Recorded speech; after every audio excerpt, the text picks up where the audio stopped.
A professor performs CPR on a homeless woman, saving her life, and is rewarded with an unexpected and remarkable gift for his compassionate act.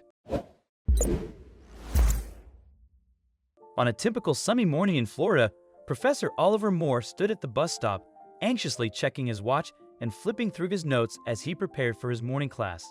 After a brief 10-minute wait, a bus pulled up, and Professor Moore patiently waited for the women and elders to board before making his own way onto the bus.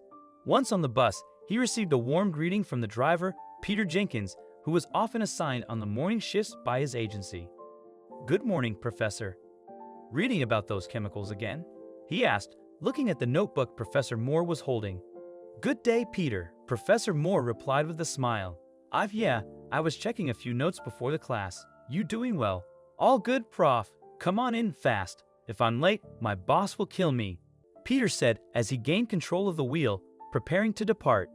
Professor Moore settled on one of the seats at the back and continued revising his notes. He was a chemistry professor at Hawking University in Florida, but Peter didn't really understand that chemistry was not just about chemicals.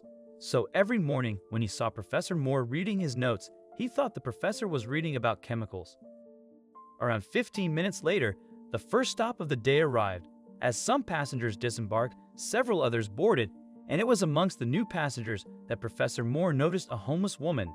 She was carrying a placard and a few other things and was dressed shabbily, something that the passengers weren't particularly pleased about.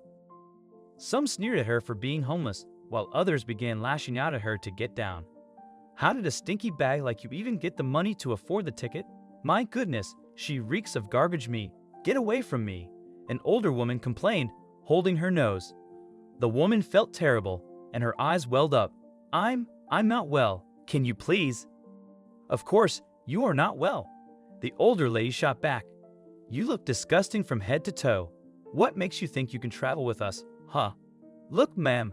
The woman barely began speaking when she felt disoriented and clutched a seating corner. Professor Moore noticed the woman seemed ill, so he approached her. "Hey, it's okay.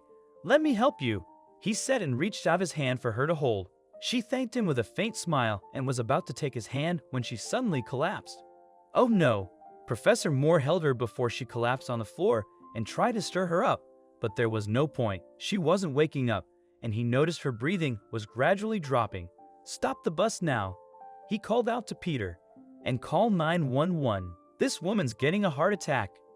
Peter applied the brakes immediately, and as the bus stopped, Professor Moore got off the bus, carrying the woman in his arms.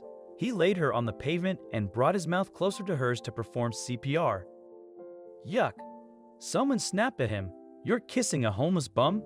"I swear, I would never do that," another voice told him. But Professor Moore didn't care about them and began the mouth-to-mouth and chest compressions on the woman. At one point, she opened her eyes and smiled at him. Thank you," she said.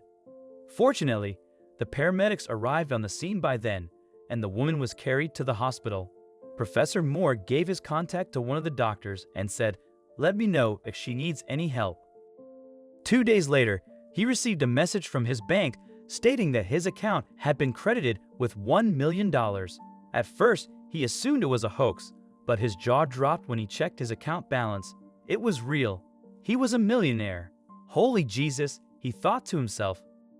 Suddenly, his phone rang and an unknown number flashed across the screen. "Hello? Am I speaking to Mr. Oliver Moore?" the voice on the other end of the line asked him when he answered the call. "Yes."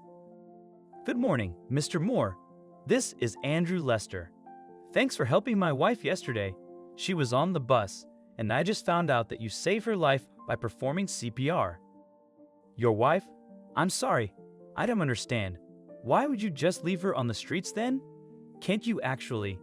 Prof, would you mind meeting at the hospital? I'd like to speak with you in person about something.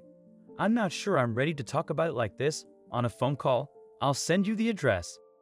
"Okay, I'll see you there," Professor Moore replied and hung up. At this point, he had entirely forgotten about the millions and was perplexed as to why the woman was homeless while her husband was there to care for her. Were they separated? Had she run away from him? He quickly hired a cab and proceeded to the hospital to meet Andrew Lester. As he approached the reception desk, A man in a tuxedo greeted him. Professor Moore, Andrew Lester.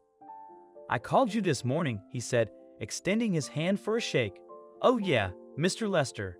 So what was it that you wanted to talk about?" Professor Moore asked, shaking hands with him.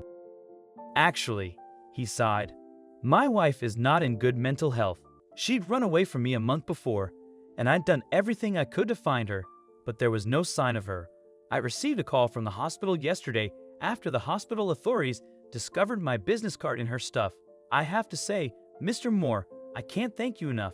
I'm a businessman by profession, and I even set aside $1 million for anyone who'd help me find my wife, and I'm so grateful you did. Her name is Cindy Lester." When Andrew clarified everything, it all started making sense to Professor Moore. "So that's how the $1 million ended up in the account," he pondered. "But Mr. Lester," he said, "I really can't accept that money from you. I didn't know you had transferred it. Please understand, I felt it was my duty to help her. I lost my wife years ago in a terrible car crash. She was pregnant with our child at the time. I felt powerless to save her, but I'm glad I could assist you in reuniting with your wife. I insist, Mr. Moore, that you don't return the money to me. You've earned it. You played a crucial role in finding my wife." Despite Andrew's persistent refusal, Professor Moore found himself unable to decline. He chose to keep the money, using part of it for charitable purposes and allocating the remainder to a project aimed at providing low-cost medical services, particularly benefiting the impoverished and homeless, ultimately saving numerous lives.